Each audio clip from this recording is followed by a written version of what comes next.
So today, I'm going to tell you a story, the entire multiverse story of Marvel. And when I say the entire multiverse, I mean Deadpool and everything that has come together from all sources.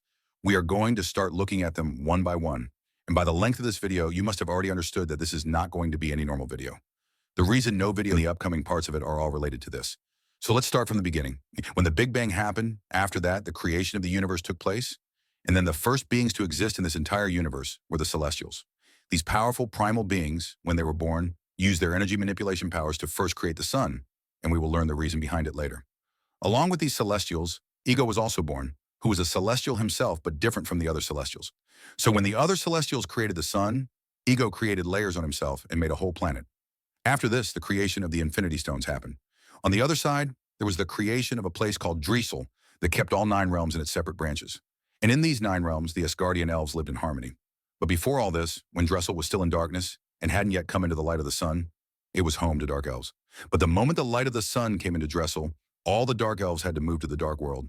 And at the same time, the Earth and other planets were created.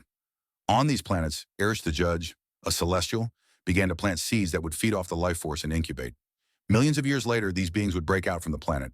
This gives us the understanding of why the Celestials created the sun, so they could give birth to beings like themselves. In fact, they started creating other suns too, so other planets could be formed. This is how the cycle of Celestials' life and destruction began. After this, Asgard and godlike beings were created, followed by the creation of the Celestial Elves. These beings were sent to other planets to control their life cycles. They would hunt wild predators and let the life force grow so that it could feed the Celestials' eggs. But these Celestials evolved and started rebelling against their creators. And at that moment, Erish the Eternal created the World Forge, beings who didn't have the power to evolve, but had immense emotional intelligence. Then the Celestials sent these Eternals to protect the life of these planets from beings who were killing them off. But Erish would wipe their memories after each battle so that they wouldn't get attached.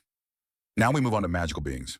There was a mountain named Cathan where a temple was built, and in that temple, a mural of Scarlet Witch was created. This mural meant that a powerful being would soon come, capable of bending reality to her will. After this, 2 meteorites of vibranium fell on Earth.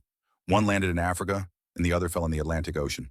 The vibranium in Africa was massive, but because of its energy-absorbing properties, it didn't cause any damage.